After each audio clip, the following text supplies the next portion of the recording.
একজন ভাইস প্রেসিডেন্টের কি কাজ? ভাইস প্রেসিডেন্ট মূলত প্রেসিডেন্টের যা নেই, যেখানে যা খামতি আছে সেই খামতিগুলি তিনি পূরণ করেন। কেমন? যেমন ধরা যাক বাইডেন সাহেব বুড়ো মানুষ, তার তুলনায় কম বয়স্ক সহকারীকে রাখা হলো, কিন্তু কোনো কারণে তিনি মারা যান, আহত হন, দায়িত্ব পালনে ব্যর্থ হন, তখন তিনি আসবেন। এক।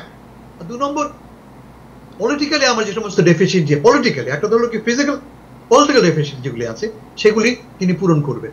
এই হলো আইডিয়াল। কমলা হ্যারিস একজন নারী, ফলে আর একটা নারী হলে তার প্রয়োজন লাভজনক, একটা পুরুষ আসতে হবে। তিনি কালো মানুষ, ফলে একজন আর একটা কালো মানুষ হলে কনফ্লিক্ট দেখা দেবে, ফলে একজন সাদা মানুষ আনতে হবে। তিনি একটা নীল স্টেটের, ব্লু স্টেটের প্রতিনিধি, ক্যালিফোর্নিয়া, ফলে তাকে একটা নন ব্লু স্টেটের আনলে ভালো হয়। ভালো হয় কেন? কারণ ভাইস প্রেসিডেন্ট যিনি হবেন, আশা করা যায় যে তিনি তার স্টেটকে কি বলে, তাকে হেল্প করবেন। কেমন? তো সেইটি যদি হয় তাহলে কে হতে পারে? কে এমন লোক আছে যে আমাদের কমলা হ্যারিসকে হেল্প করতে পারে? 3 জন লোকের কথাই মধ্যে বলা হচ্ছে। 1 নম্বর হচ্ছে গিয়ে আমাদের বাড়ির পাশে পেনসিলভেনিয়ার গভর্নর জর্জ শাপিরো। শাপিরো খুব মধ্যপন্থী লোক, অত লিবারাল নন, মধ্যপন্থী লোক তিনি।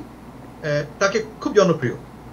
পেনসিলভেনিয়া হচ্ছে ক্রুশিয়াল জিতবার জন্য। আমরা বলি ব্লু ওয়াল, যে ব্লু ওয়ালে আছে অ্যারিজোনা, মিশিগান, উইসকনসিন এবং পেনসিলভেনিয়া। এই ব্লু ওয়াল পেতে হলে আমাকে একজন পেনসিলভেনিয়া আমাকে পেতেই হবে।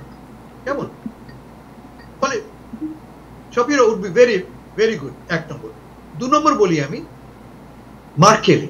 মার্ক কেলি অ্যারিজোনার, আপনারা জানেন বিখ্যাত অ্যাস্ট্রোনট তিনি ছিলেন, তিনি মহাকাশে গেছেন। তিনি কনজারভেটিভ, মধ্যপন্থী। তিনি শাপিরোর চেয়েও তিনি অধিক মধ্যপন্থী।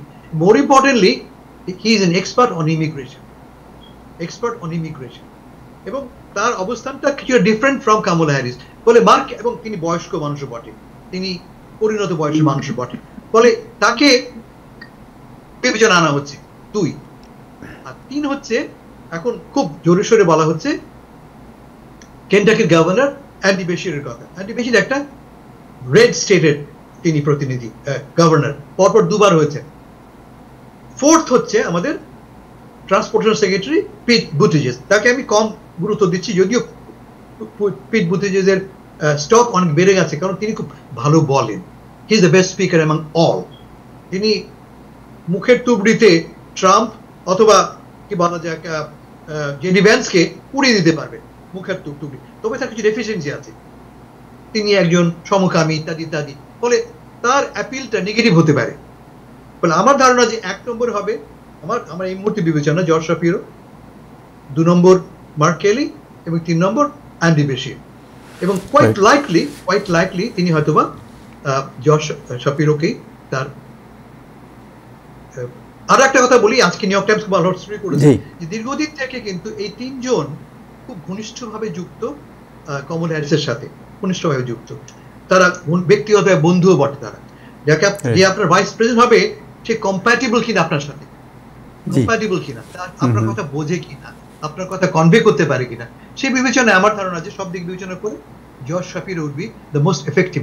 কেমন?